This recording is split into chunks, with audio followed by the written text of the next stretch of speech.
Добро вечер. СДСМ е во најтешката криза од основањето по поразот на ланските избори. Среде обидите да ја реорганизира и крене, новото раководство на партијата наесен ќе се соочи со нов сериозен предизвик – локалните избори. За состојбите во опозицијската партија и ставовите за некои актуелни теми, вечерва ќе разговарам со новиот генерален секретар на СДСМ Александар Саша Димитриевич. Господин Димитриевич, добре дојдовте во 360 степени. Благодарам на поканата. Александар Саша Димитриевич, што е тоа Саша некако, не знам зошто асоцира на Миле Зечевич Вардарски. Две имиња имам, не е надимак, официјално се две имиња, Александар Саша, не е. А Саша ви е име? Двете имиња ми се Александар Саша, така официјално стојам во документи. Интересно, нема таква пракса. Одлука на моите родители, да. Аха. Добро. Вие сте релативно непознат за пошироката јавност, почнуваме да ве запознаваме сега во овој период. Од сите членови на новото раководство на СДСМ, председател, заменик председателка, генерален секретар, подпредседатели, само вашата биографија не е истакната на официјалната веб страница на партијата. Зошто? Може би пропуст.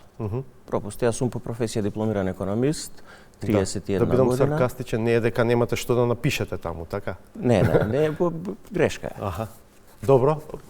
Кој е Александар Саша Димитриевич? 31 година, дипломиран економист, работно искуство сум бил директор на една институција во здравство, претходно вработен во локалната самоуправа, моментално актуелен советник во општина Газиба во редовите на Социјалдемократскиот сојуз на Македонија. Релативно млад, 31 година, на одговорна функција, не дека држава имала и помлади премиери, ама сепак 31 година е млад човек, нели?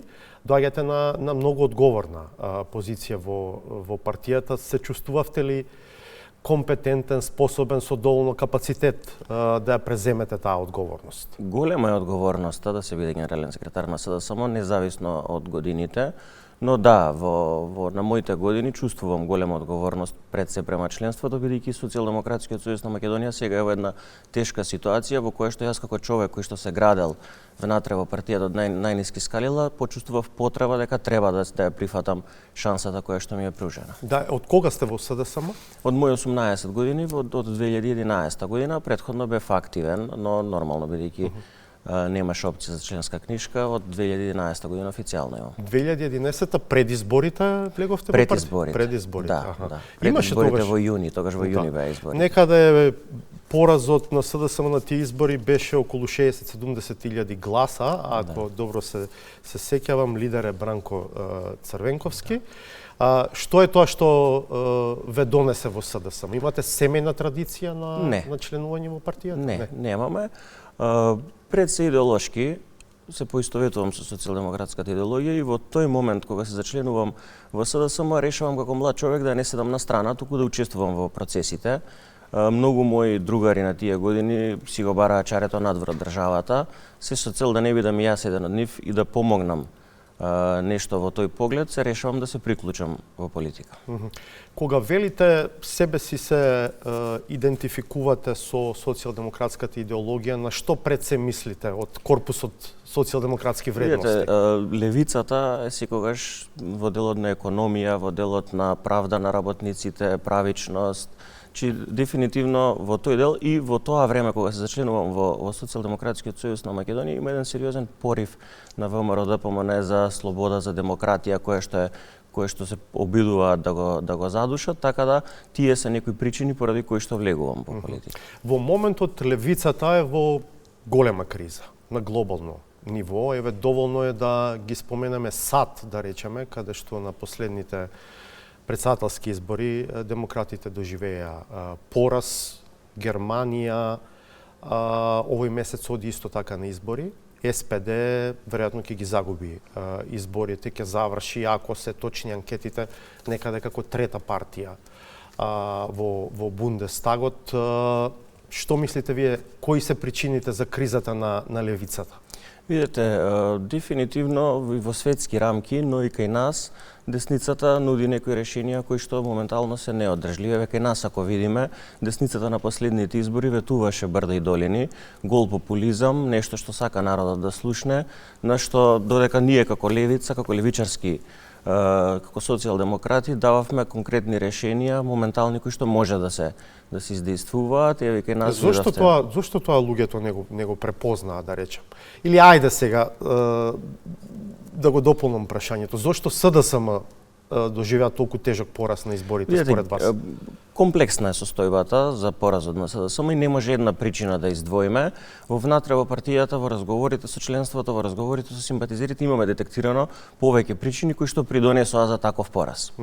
Например, ајде јас да се обидувам и знам дека не ви е омилена тема, ама мислам дека без да се соочите со тоа зошто сте загубиле, веројатно тешко можете да се реорганизирате и поставите одново за утре, да имате амбиција да се враќате на власт. Например, поданичкиот однос кон ДУИ. Дали е тоа една од причините? Апсолутно е една од темите кои што ги разговараме во партија, и една од темите за кои што имаме одреден став, меѓу кои што е поданичкиот однос со ДУИ, односно таа некоја политика која што се водела во минатото со ДУИ, вниманието кон членството, односот кон членството, тие се причини кои што ги имаме детектирано и тие се причини кои што ние кажуваме и ние знаеме дека сме ги научиле грешките. Да, не сакаме да се навраќаме на минатото, но мораме да ги знаеме грешките си со цел во иднина да не ги повторуваме. Зошто ви е тешко меѓу тие причини да кажете дека се и, да речеме, корумпираноста на дел од поранешните функционери? Ние во нашиот став на тоа прашање е јасен. И во неколку наврати го имаме кажувано, че ние сме системот да си работи работата. Добро. Сакате да кажете, ако се открие за некој дека има кривични дела, тој да одговара? Апсолутно.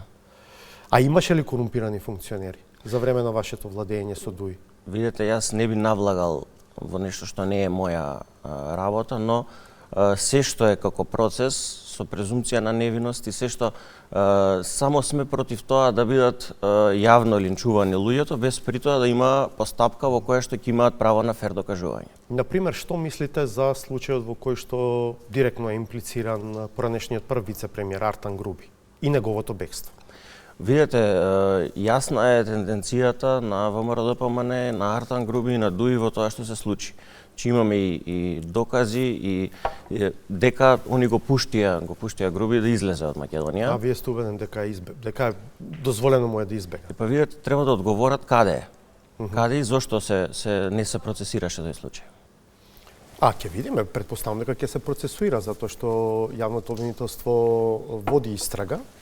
Но да, во моментот Груби не е во земјава, така што првата задача ќе биде да биде лоциран и да биде доведен во земјава. Колку е искрено дистанцирањето од ДУИ што се обидувате да го направите во овој момент? СДСМ научи на своите грешки, тоа треба да го покажуваме на дело, да не биде само празна флоскула. Дистанцирањето од ДУИ се однесува во повеќе аспекти, а тоа е дека имавме во минатото една непринципијална коалиција, во која што во секој однос на коалицирање треба да има двостран однос. Така да дефинитивно еве и сите изјави кои што можете да ги видите, сите постапки кои што ги прави СДСМ и гласот на членството од нас тоа го бара.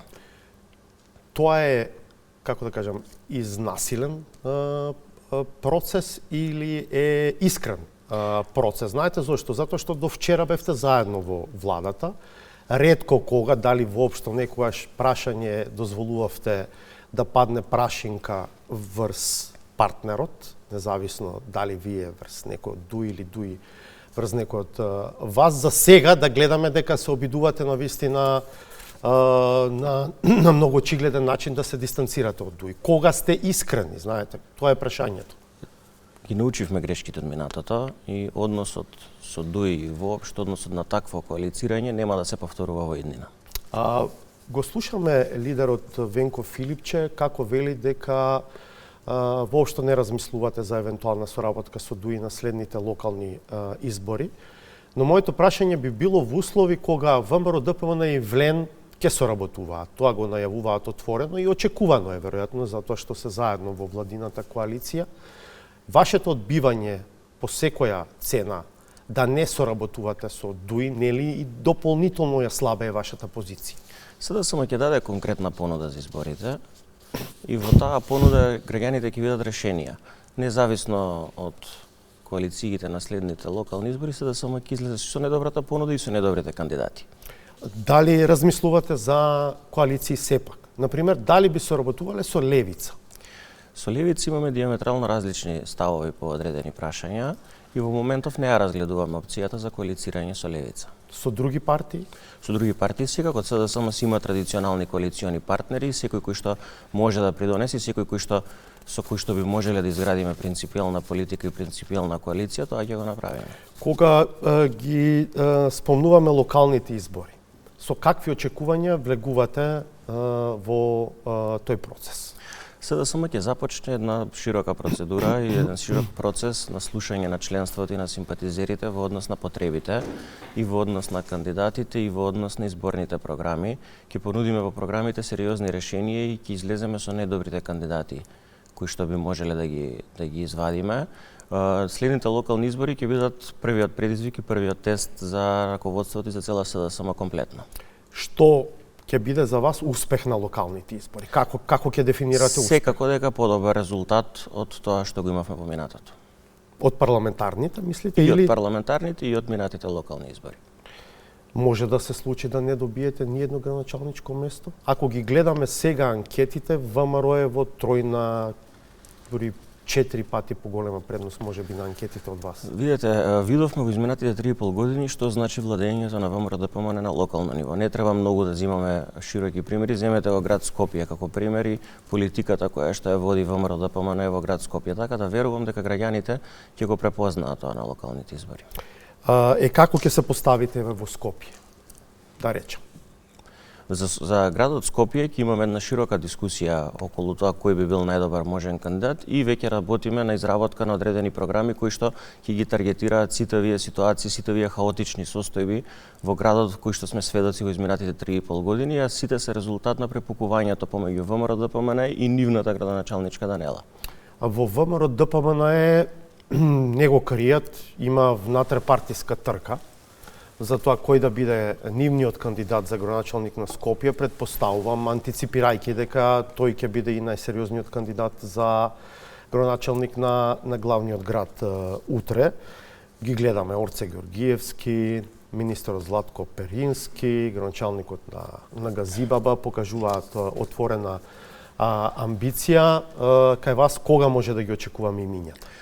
И конкретните имиња во целиот тој процес кој што ќе го заокружиме, планираме да бидат објавени крајот на април, почетокот на месец мај. Ќе се држите до таа агенда? Тоа е релативно далеку од локалните избори. Кога ќе треба да бидат точно изборите? Локалните избори се негде средината на октомври месец. Ние сакаме да си ги започнеме сега со време процесите, за да можеме да ги детектираме најдобрите кандидати. Ќе идеме во неколку фази. Имаме расправи јавни помеѓу членството, помеѓу симпатизерите, луѓето кои што ќе бидат таму детектирани како најдобри ќе идат на истражување на јавно мислење, така ќе го избереме најдобриот кандидат. Предпоставам дека еден од предизвиците за вас ќе биде дали актуелните градоначалници од СДСМ да добијат шанса за нови мандати. Имате ли некаков принципиелен став во однос на тоа прашање? Не, значи процесот во сите општини, во сите општински организации на СДСМ ќе биде подеднаков, дали се работи за места каде што имаме сега градоначалници или се работи за места каде што ќе излеземе со други кандидати. Например, Центар и Струмица може да се прилично интересни општини, затоа што СДСМ таму веќе неколку мандати наназад има свој градоначалник, ама сега по прв пат веројатно ВМРО ДПМН или некој од партнерите на ВМРО ДПМН ќе има шанса да се бори за градоначалничко место во овие општини. Сакам да ве прашам за Центар, таму го имате вие Горан Герасимовски, тој може да добие шанса да се трка за уште еден мандат? Апсолутно, сите кандидати кои што ќе бидат и сите кои што ќе излезат со најдобар рейтинг и кои што ќе имаат поддршката од членството, беа добиле шансата. Што ако анкетите покажат дека има незадоволство од тие кандидати? Секаде каде што има незадоволство, ние како СДСМ тоа што го кажуваме дека сме го научиле на грешките на некои изминати избори, тоа ќе го поправиме сега. Костадин Костадинов така беше, нели, градоначалникот Да. во Струмица. Јавна тајна е дека има некаков анимозитет помеѓу него и дел од партискиот разгранок во Струмица. Тоа може да се залепи таму? Прво, сметам дека сите само си ги решава работите внатре во партијата и не чувствувам дека има некаков проблем на тоа поле, така да и во Струмица, како и во другите места, ќе излеземе со кандидати кои што ќе бидат општо прифатени. Добро. Што имате направено досега на планот на реорганизација на партијата по поразот на изборите и по изборот на новото раководство предводено од Венко Филипче? Јас сум Вие колку време сте генерален секретар? Пречи си 2 месеци. 2 месеца. Да. Јас сум задоволен како се одвиваат процесите во партијата, од изборот на претседателот Филипче до конгресите кои што беа 2 успешно завршени, преку изборот на раководство, дојдовме до избори во општинските организации. Тој процес ни е завршен, општинските организации се групирани, имаат своји Секаде имате нови претседатели? Секаде имаме претседатели, негде се останати истите луѓе кои што имале поддршката, негде се сменети. А избор на извршни одбори во локално ниво? При крај е процесот на избор на извршни одбори, секретари на општинските организации, комисии во општинските организации. Избравме нова претседателка на форумот на жени пред 10 дена. Во план ние во следниот период да го активираме и форумот на пензионери, тоа би требало да биде до крајот на овој месец и таму да поставиме структурата. СДММ како подмладок на СДСМ е целосно структуриран, целосно со нови претседатели на локалните клубови, со нивни извршни одбори, така да и во една хоризонтала и во една вертикала СДСМ, јас сум задоволен од тоа како СДСМ изгледа во моментов, со тоа што има една битна напомена дека има неочекува уште многу работа. Комисиите партиски се во тек на формирање, истите комисии ќе се пресликаат и на локално ниво во општинските организации. Тие комисии ќе имаат за задача да работат на дел на решавање на проблемите и на програмите за следните локални избори. Кога одите во општинските организации, има таму луѓе? Знаеме дека општ тренд е дека кога некоја партија ќе ги загуби изборите, потоа има резерви и кај членството и кај симпатизерите дали треба да се појавуваат во партиските штабови. Видете, евидентна е разликата во бројноста помеѓу процесиве кои што се одвиваа. Сега само после изборите, да, точно имаше одредено незадоволство, имаше да речем одреден број на луѓе не доаѓа во општинските штабови, но сега веќе кога се структурирани сите тела на СДСМ, можам да кажам дека сум задоволен од бројката која што моментално се појавува на партиски состаноци, на партиски активности и има луѓе кои што сакаат да учествуваат во креирање на процесите внатре на СДСМ. Како ве прима членството? Има ли потреба да го искаже своето незадоволство кон раководството на партијата, иако сте ново раководство, но сепак? Видете, честите средби со членството доведуваат до тоа да секогаш имаме одредени теми за кои што ќе дискутираме. Да, во првиот бран на средби, кои што го направивме веднаш кога бевме избрани, ги правевме средби со цело членство во општинските организации и тогаш членовите имаат тенденција да си ги кажуваат одредени маки, ние народски што би рекли, или проблеми кои што ги имали, кои што ги мачеле во минатото. Но тука се гледа промената во СДСМ, дека сме спремни да ги сослушаме сите. На секој нареден состанок имаме одредени заклучоци од грешки од минатото, но сепак секој нареден состанок е оперативен и на секој нареден состанок се даваат идеи. И на што повеќе се приговара? На тоа што не сте им завршиле работа на локалните членови и симпатизери, или на тоа што сте имале грешки во политиките, да речем? Видете, тоа е еден комплексен процес и не можам да одвојам една причина која што се замерува. Има повеќе причини и различни луѓе од различни побуди гледаат на таа работа, но што е најважно? Најважно е тоа дека сме спремни да ги сослушаме сите и спремни сме тоа на вистина, да не биде дека само сме дошле, сме излегле, сме ги сослушали, ништо не се променило, спремни сме да ги менуваме работите. Пред да ве прашам за тоа дали знам се уште ви одзема членови и симпатизери, ви зборуваат за тоа дека премногу сте се вложили, инвестирале себе си, да речем, во обид да се најде компромис со Бугарија? Да, и тоа е една од темите за која што се разговара во општинските организации. Сега знам, дали се уште ви одзема членови и симпатизери?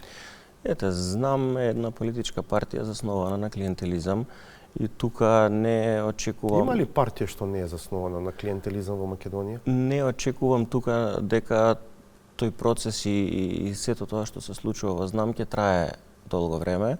Веќе имаме одредени членови кои што преминале во знам, кои што се враќаат во својата матична партија, бидејќи се разочарани од политиките кои што ги води знам како сателит на ВМРО-ДПМН во владата. А има ли и други што, да речеме, ги зачуваа своите позиции, можеби не највисоките функции, но други места, благодарејќи на тоа што од СДСМ преминаа во знам? Видете, низ целиот овој процес и со самото формирање на знам и со сето тоа што тие го прават во минатото, ќе дадат јасен знак на луѓето да сватат дека во извесен момент биле изманипулирани за да си ја напуштат матичната партија. Колку според вас, што ви е чувството, е товар за новото раководство сенката што на Зоран Заев виси над СДСМ, пред се над лидерот Венко Филипче? Јас не ја чувствувам сенката на Заев, СДСМ како демократска партија имала повеќе лидери и мислењето и на ова раководство и на сите претходни било дека ставот на сите нив е многу битен. Од Бранко Црвенковски, Бучковски, Радмила Шекеринска, Димитар Ковачевски, Зоран Заев, значи мислењето на сите тие кои што во одреден момент носеле одлуки, односеле и тешки одлуки за СДСМ е битен и ни значи. Добро.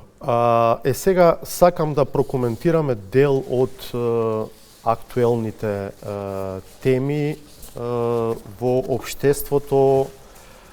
Се случува револт по загинувањето на 22-годишната Фросина Кулакова. Синоќа бевме сведоци на уште еден масовен протестен марш низ улиците на Скопје. Има граѓанско незадоволство пред се од начинот на кој постапуваат и постапувале институциите. Дел од гневот е насочен кон судиката Даниела Алексовска Стојановска, која лани го упатила сторителот Васил Јованов во воспитно-поправен дом во Тетово. Каде според вас е вината во овој случај? Најпрво би сакал да изразам сочувство до семејството на загинатото девојче и до сите блиски. Ова е случај кој што имам тенденција да го носиме далеко од собирање на политички поени и е случај кој што не треба да се политизира, бидејќи сите сме учесници во сообраќајот и на таа улица сите поминуваме, а гледаме дека со години се случуваат несреќи и да, треба да се најде системско решение и треба тој процес на неказнивост во сите изминати години колку што ние имаме држава да го почнеме да го менуваме. Велите не сакате да го политизирате, ама и вие и ВМРО-ДПМН го политизиравте. Да речем, прво ВМРО-ДПМН соопштија дека судикава, што ја спомнав, во куќа на незиниот татко бил сместен штаб на СДСМ.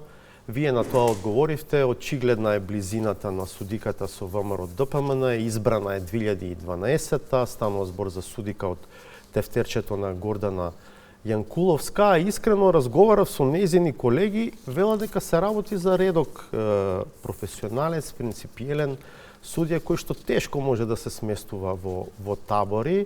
Да, веројатно сега се креираше еден контекст во кој што таа нејзина одлука е под специјален фокус на јавноста, но веројатно ако се влезе малку подетално да се анализира, може да се најдат причините и објаснувањата зошто таа така постапила. Така што кога велите не сакаме да го политизираме, сепак веројатно тоа треба да го видиме и на дело, а од вашето соопштение вчера не беше така.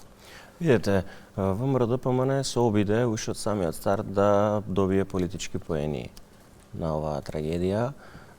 Ако го гледате редоследот на соопштение и на изјави, јасно е дека Социјалдемократскиот сојуз на Македонија апсолутно не сака никако и нема никаква тенденција да злоупотребува ваква страшна трагедија. Бараме одговорност за тие за чинителот на несреќата и тоа е нешто кое што институциите мора да го донесат. Еве уште еден аспект на тоа како реагиравте на целиот случај. Кога се појавија фотографии од Јованов во шутка со телефон во рака, вие побаравте одговорност од Тошковски. Сега, не верувам дека во вашата партија не знаат дека сепак Тошковски нема надлежност над затворите, дека таму си има друг одговорен, има директор на шутка, има директор на управата за извршување санкции. Зошто Тошковски? Видете, апсолутно сите институции кои што се надлежни за тој прекршок, бидејќи тоа е прекршок, човекот го видовме на слики, излезе на социјални медиуми ден после несреќата како има телефон во таква установа. Побаравме одговорност од сите институции кои што се дел од тој ланец. Да, и дел од одговорите беа системот е атрофиран и дека една од кулминациите се случила за време на директорувањето, да речеме, на претходниот директор кој што беше од вашата партија. Видете, таму се сменати директор и заменик директор. Вработените подолу одговорните не се менувани. Ма да, но директорот е тој кој што треба да го воспостави редот и кој што е директно одговорен за овој случај. Добро. Сакам да ве прашам и за настанот поврзан со прославата на Свети Сава во Скопје. Се случи еден скандалозен, контроверзен говор на Мирослав Додик среде Скопје. Зошто лидерот Венко Филипче не стана и не си отиде, да речем, среде настанот тој говор? Вие после тоа се дистанциравте практично од кажаното.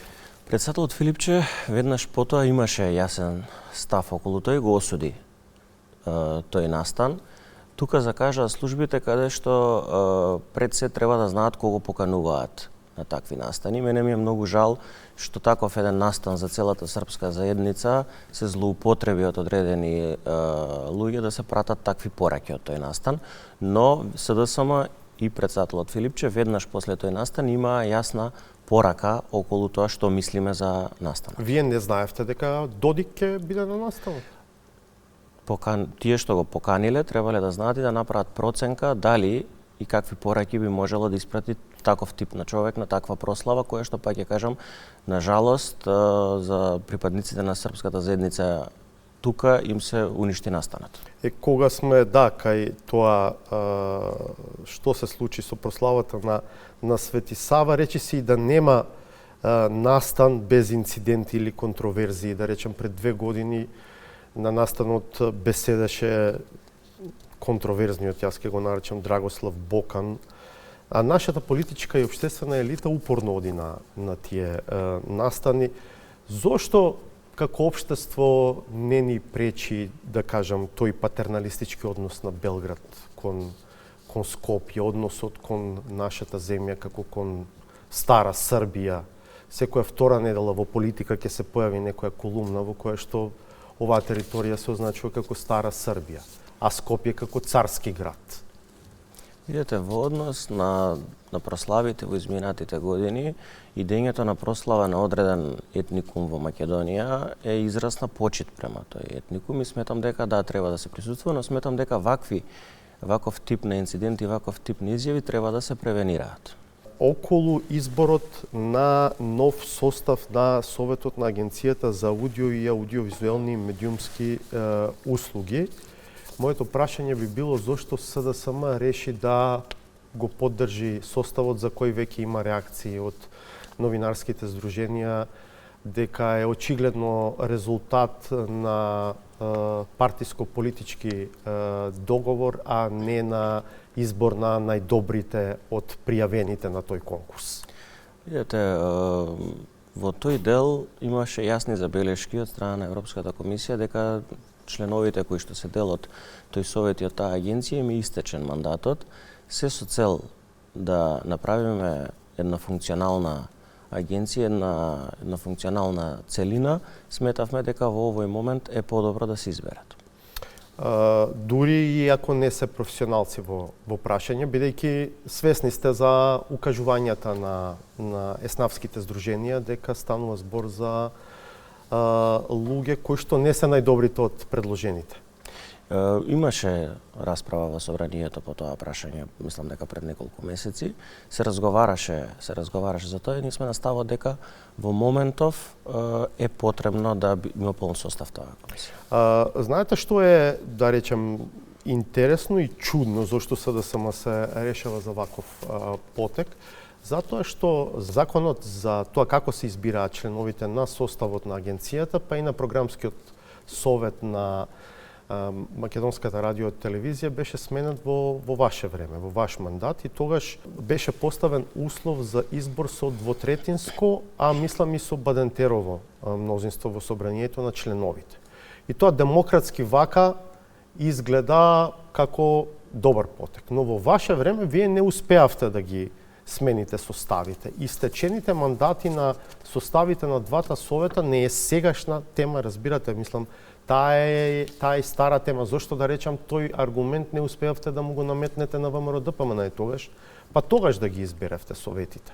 Видете, ние сме една конструктивна опозиција која што сака да имаме функционален систем и за се што е во интерес и на граѓаните и на одредена фела треба да имаме консенсус. Ова беше одлука на раководството на партијата или на пратениците кои што се дел од комисијата за избори и именување? Таму имате двајца конкретно, поранешната заменик председателка Сања Лукаревска и поранешниот министер Љупчо Николовски. Двајцата на крај гласаат за полниот предлог состав на советот на агенцијата. Пратеничката група и раководството на СДСМ се во секојдневна комуникација и ставовите ни су согласени. Генерално сакам да ве прашам, колку, да речем, овој состав на пратеничката група е товар за новото раководство? Бидејќи сепак ова е состав кој што е избран по предлог на претходното раководство на партијата. Сите тие луѓе се луѓе кои што се вградиле во одреден период во политиките на СДСМ и биле креатори на политиките на СДСМ. Имаме одлична соработка со пратеничката група и сите одлуки и сите решенија кои што ги носиме и кои што ги разговара пратеничката група во собранието се дел од стратегијата на СДСМ која што ја градиме заеднички. Како вие лично, како нов генерален секретар, се чувствувате дека сте примен од тие луѓе кои што претходно биле на високи позиции во партијата? Како човек кој што се градел во партијата, со сите тие луѓе сум имал соработка низ изминатите години, така да немаме никаков проблем во однос на комуникацијата. Според вас, како и оди на новата влада? Еве сме во 8-миот месец од нејзиниот мандат. Што би била вашата оценка? Свесни сме дека новата влада, која што беше формирана пред 8 месеци, е најлошата влада со најлош старт во историја на Македонија. Зошто така мислите? Гледате дека потфрлаат на секое поле, од економија до надворешна политика, на секое можно поле, и сите работи кои што ги ветија во предизборите, за кои што добија огромна одговорност од гласачите, ништо од тоа немаат испорачано во овие 8 месеци. И зошто тоа се уште граѓаните не можат да го препознаат ако е така како вие што велите? Видете, па со сите случувања кои што ги имаме во последниот период, не би рекол дека граѓаните не го препознаваат. Прв пример е бојкотот на маркетите кој што се случуваше. Тоа е производ на лошите политики, на грешните политики на ВМРО-ДПМН во сите овие изминати месеци, за кои што СДСМ понудуваше во целиот овој период конкретни решенија кои што арогантно беа одбивани од страна на ВМРО-ДПМН и на Мицковски. Добро, ајде ќе видиме како ќе одат работите во следниот период. Според вас, што се главните задачи за СДСМ во следните месеци? Во следните месеци СДСМ треба да продолжи со гласот на членството, да го слуша и на симпатизерите во делот на внатрешната, ако ме прашувате за внатрепартиската агенда, и треба да имаме континуирани средби преку кои што ќе изнесеме програмата за следните локални избори. Покрај тоа треба да бидеме будна и конструктивна опозиција во парламентот, за се со цел да можеме да бидеме сериозен коректор. Ќе ве следиме, се разбира, бидејќи силна опозиција е важна за отчетна и одговорна влада. Благодарам за гостувањето во 360. Ви благодарам на можноста. Гледавте интервју со Александар Саша Димитриевиќ, новиот генерален секретар на Социјалдемократскиот сојуз на Македонија. Во продолжение ве поканувам да одгледаме новата саботажа. Пријатно!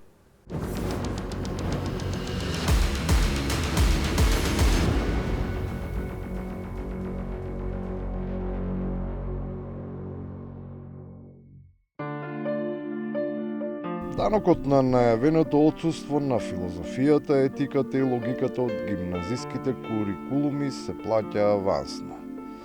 Дебатните клубови замислени како простор за размена на мислење и соочување на факти и докази ја губат својата смисла. Не ве чув вака да критикувате Заев кога се стави реформатор на телото главен како премиер. Ја прво да постави. Нормално е да критикуваш актуелната власт. Па падна Заев, не знаеме ни кај. Полека смирате. Те нападат. Ајде вака. Полека малку. Ова не дозволувам. Ама не е ова Не, напад, ова се ние ефи да го браниш дебатираме. Мицкоски, ова да бега. Јас не...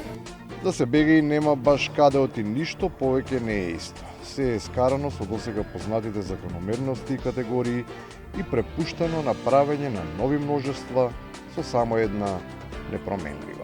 Како во минатото, ВМРО ДПМНЕ беше поблиско до бугарите, а СДСМ до србите, потоа се сменија работите одреден временски период и СДСМ стана поблиско во право до тие се сега политики. ВМРО е поблиска до србите тоа. Знам е нешто ново, Вие дефинирано сте си имале како константа на тоа прашање, центар. блиски до Јас србите. секогаш сум имал. Изгледа оттаму и доаѓа идејата на македонскиот вице-премиер. Со омилениот лик од црните листи, а да не е претходникот Артан да се обиде да ги импресионира актуелниот шеф, па и да се надева дека е можен пресврт во размислувањата на лидерот на опозицијата. Отиете баш тие знаеле кога и каде да се престројат.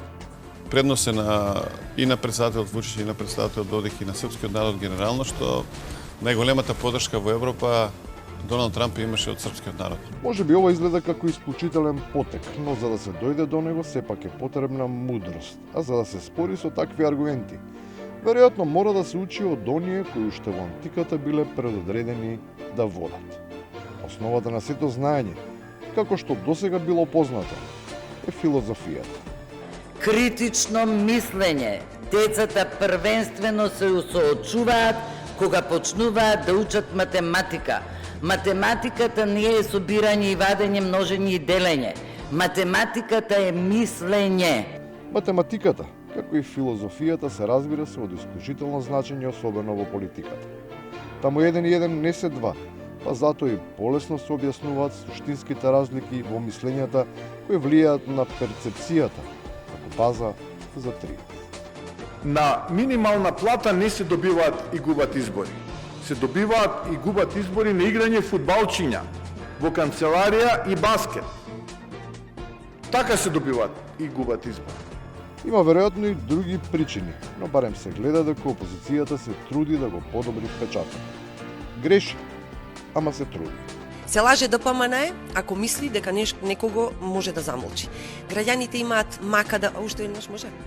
Не гледам со очите, иначе... Обврска на власта е да ги зголеми платите, а да се обидува, а не да се обидува да ги замолчува.